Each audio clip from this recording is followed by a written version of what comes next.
Uno de los relatos bíblicos que más ha llamado la atención de antiguos religiosos, historiadores y arqueólogos de hoy en día: el diluvio universal y el arca de Noé. El relato narrado en la versión cristiana o judía del Génesis. En la antigüedad, muchos aseguraron que las aguas cubrieron toda la faz de la tierra hasta las más altas montañas. Últimamente, algunas expediciones aseguran haber encontrado el arca de Noé en cierto lugar de Turquía, lógicamente cerca del monte Ararat. Pero existe otra posibilidad. Vamos a ver. ¿Qué tal, amigos?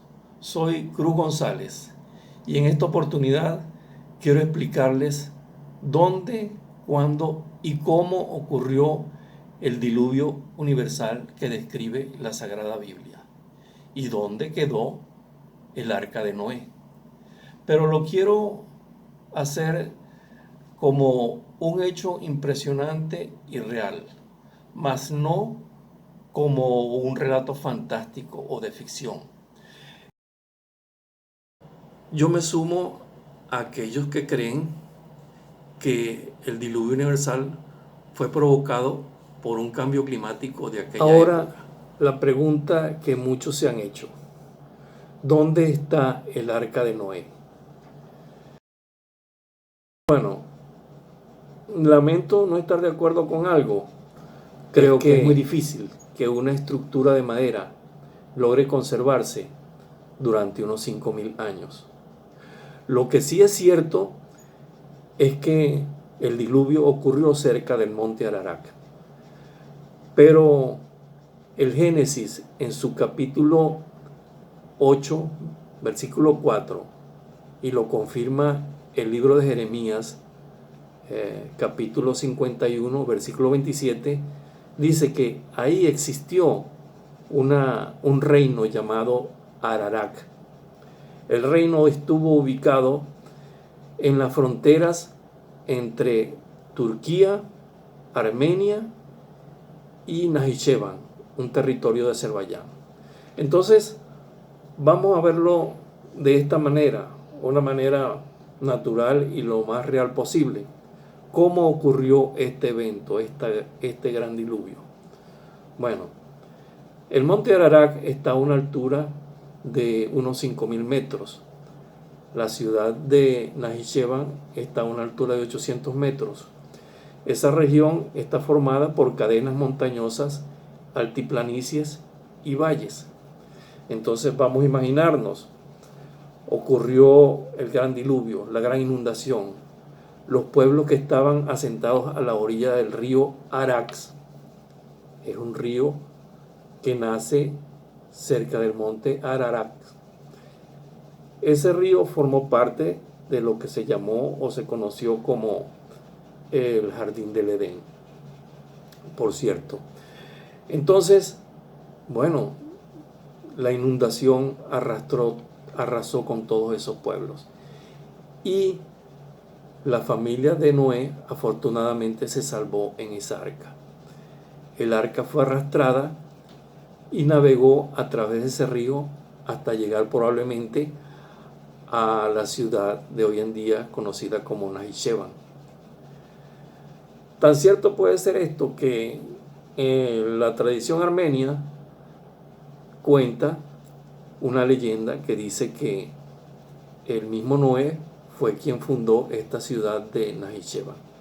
Bueno, es una tradición, es una leyenda, pero algo de cierto tiene que ser, porque existía el reino de Ararat. La otra pregunta que muchos se han hecho es: ¿cuándo ocurrió ese diluvio universal de la época de Noé? Vamos a ubicarnos en los tiempos de la cultura Cura-Araxes. Esta es una cultura que se desarrolló en la misma región entre Turquía y Armenia. Esta cultura se desarrolló entre los años 4000 y 2200 antes de la era cristiana. Es una cultura contemporánea con la cultura sumeria de Mesopotamia. También llama mucho la atención la fecha en que se inicia el calendario judío o hebreo. El calendario tiene su primera fecha en el año 3760 antes de la era cristiana. Es una fecha importante para la tradición hebrea. Se entiende como la fecha en que fue creado el hombre. Por otra parte, según unos cálculos que he podido realizar, es determinado, de acuerdo, tomando en consideración los 7 días de la creación como si fueran 7 eras históricas, he determinado que Adán nació en el año 6640 antes de la era cristiana. Y esta fecha de 3760 coincide y pudiera tomarse como el nacimiento de Noé. En el supuesto de que esto sea cierto, de que este cálculo sea cierto, entonces es posible, de acuerdo a la lectura del Génesis, que el diluvio universal haya ocurrido en el año 3160 antes de la era cristiana, o sea, 600 años después del nacimiento de Noé, si esto fuera cierto.